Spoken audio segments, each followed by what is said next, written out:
Zillow just reported that over half the homes in the United States lost value this past year. So it'd be pretty easy to assume that a city like Minneapolis, which has had a notoriously bumpy past 5 or 6 years, would be leading that decline, right? Wrong. Nothing could actually be further from the truth. Today in this video, we're going to pull back the curtain. We are going to look at the facts and talk about where the housing market for Minneapolis is headed in 2026. We're going to get into it right now.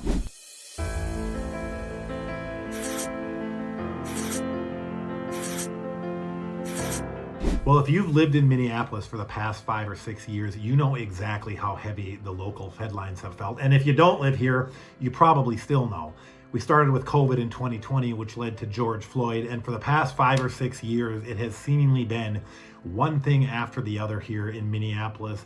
Combine that with the rising interest rates and So that's why we're making this video today. We are going to take a look at the housing market in Minneapolis and where we think we're headed here as we head into 2026 with the backdrop of all that Minneapolis has been through over the past few years. And when I talk to people, especially out-of-staters, what I've noticed is they tend to have a fairly bleak look on the housing market. They're kind of waiting for the other shoe to drop, and I understand given the way things have gone around here lately. But full stop, and this is why we're making the video. When you stop looking at more esoteric things like vibes and feels, and you start looking at this thing called math and actual numbers, a very different picture emerges. So today we're going to unpack the latest scary Zillow headlines and compare it to what's actually happening on the ground here in the Minneapolis Twin Cities market and take a look at where we're going in 2026. And you're really going to want to stick around to the end of this video because there are some pretty cool things happening. And Minneapolis in particular has a few things about it that are likely to make it a very big draw with real estate as we move into the future. So let's get into this video right now. Well, if you look at the national headlines right now, the data from Zillow shows a significant shift, and that is for the first time in over a decade, more than half of homes in the US have seen their value decrease over the last year. And it's a scary sounding headline, so we're going to unpack that here just a little bit and relate it back to Minneapolis. Now, given that Minneapolis in particular has had a fairly bumpy 5 or 6 years between the civil unrest and of course higher interest rates than the rest of the nation got, you might expect that the numbers from the Twin Cities Minneapolis look even worse. But as I talked about in the opener here, when you look at the data for the Twin Cities, what we are seeing is actually a very different trend. So, well, nationally, the median list price has started to edge downward by about 0.6%. Minneapolis actually ended the year with a record median sales price of about $390,000, and that's up about 2.6% at a time when much of the country nationally is either down or flatlining. And the reason for this comes down to a crucial distinction in that Zillow report, and that is the difference between a paper loss and an actual loss. So nationally, that 53% decline headline is largely homes coming down in value from the extreme price spikes we saw in 21, 22. It's a correction bubble is what it is. However, because Minneapolis did not see these same crazy unsustainable spikes of 50% places like Austin or Phoenix got, we do not have as much air to let out of this correction balloon. So in fact, Zillow found out that actually only 4.1% of homeowners nationally are actually worth less than what they paid for their home. Here in the Twin Cities, because our growth has been more consistent than the national average, that percentage of underwater homeowners is likely far less here in Minneapolis. So that's good news. And again, this is why you peel back headlines.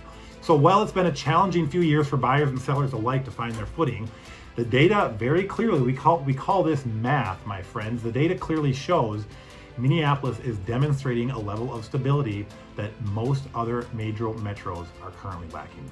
My name is Chris, by the way, if we have not met. My contact information is all right here. It is also down below. Do not be afraid to reach out if you see something in this video that piques your interest. If you are someone who is out of state considering a move and you want a deeper dive on a much more local area or neighborhood, just let me know. Let's keep rolling with our video. So that first section is going to be looking at what prices are doing in the Minneapolis market. And as the data, not my opinion, what the data shows us is that Minneapolis is making positive gains forward. Average appreciation last year of 2.6% compared to a national average that is declining at a median rate of 0.6. So the next piece of the puzzle when looking at the market, we're going to talk about the pace at which things are moving, how quickly homes are selling. And, we all got a little bit spoiled and had, I think, our expectations warped in 2021 and 2022, because if you were around back then, everything sold in about a day or two for $50,000 over asking. So when you get to today's reality and that's not the case, it can kind of feel like something's wrong. So let's just chat about that here a little bit. So in 2026, nationally and in Minneapolis, we are definitely seeing the market slow down. And I would argue with you all day long, that is not the sign of anything wrong. That is the sign of the market healing from the frenzy we had a few years ago. According to the most recent data from the Minneapolis Area Association of Realtors, homes are now in the Minneapolis market spending anywhere from about 45 to 55 days on market. And that is obviously a very significant increase from where we were just a few years ago, when homes were spending something like 15 to 20 days on market during that frenzy. Now, if you're a seller, this can feel like bad news. My home didn't sell in 3 hours for $100,000 over asking. I get it. I'm sorry. That market wasn't just a reality. If you're a buyer, this is the first time in years in Minneapolis and nationally you have had the luxury of time. You can go tour a house on a Tuesday, think about it over dinner, maybe even go back for a second showing before you have to make a massive financial decision. So the pace of the market has slowed a little bit, but that overall is a good thing, giving buyers more time and making this market feel much more normalized. Well, the other thing we've been getting here in Minneapolis, as well as nationally to some degree, is a much needed recovery in inventory. If you've been paying any attention here for the past 5-6 years, one of the huge drivers in these just rapidly rising home costs has been an inventory issue. We have so many buyers chasing so few homes. So recovery there will likely bring some relief as far as prices. So let's chat about that. So in the Twin Cities at this moment, there are right about 7,500 active listings in the Twin Cities Metro. And that puts us, just for frame of reference, at about 3.1 months supply of inventory. A balanced market is generally considered about 6 months of inventory. To give you some perspective, during the most challenging parts of the past few years, there were many times the Minneapolis market was well below 1 month of supply. So an extremely tight market. As I said, balanced market is about 4 to 5 months supply. So we aren't quite there yet. However, we have definitely moved out of that emergency low inventory we saw in 2021. Buyers, for you, this means for the first time in a while, you have something I like to call selection. You can choose between more than one home. You are not just fighting over that one house that happened to pop up in the school district you wanted. You actually have options to compare. And here is the kicker. Because homes are sitting longer, we are actually seeing the return of strategic negotiations. In 2026, it is no longer common. It wasn't in 2025 either, but people are not waiving inspections. They are not writing appraisal gaps. A large number, I will tell you just from firsthand experience, a large number of the properties currently listed in Minneapolis have taken a price adjustment. So sellers are becoming more flexible, offering things like closing cost credits, mortgage rate buy downs, things to help those buyers manage the interest rates. The take home message here with the rising inventory is the seller's dictatorship has officially ended, and we are moving into much more neutral and balanced territory in the Minneapolis market. So we're going to move into the last section of this video here, where we're really going to tie this together and talk about what this really means for Minneapolis and why Minneapolis has some advantages that some other similar sized metros do not. So we've kind of looked at the elements here that make up the housing market. We're looking at where prices are going. We're seeing Minneapolis is appreciating nicely at about 2.6%. We've seen time on market come up, which is indicative of a more healthy market and less frenzied. And going hand in hand with that, of course, is supply, which we have seen nicely coming up. Hopefully that trend will continue to give buyers this more balanced market. So where does that leave us going into 2026? I think that is the big question for most of you guys that probably clicked on this video. So let's just chat about that. And I will tell you right now, I'm very confident that we're going to see Minneapolis continue to do well in 2026 from a real estate market standpoint. And I'm going to tell you a little bit about why that is. So number one, it starts with, just like a house, it starts with the foundation, if I can be cheesy here for a moment. And Minneapolis has a very solid floor under our market.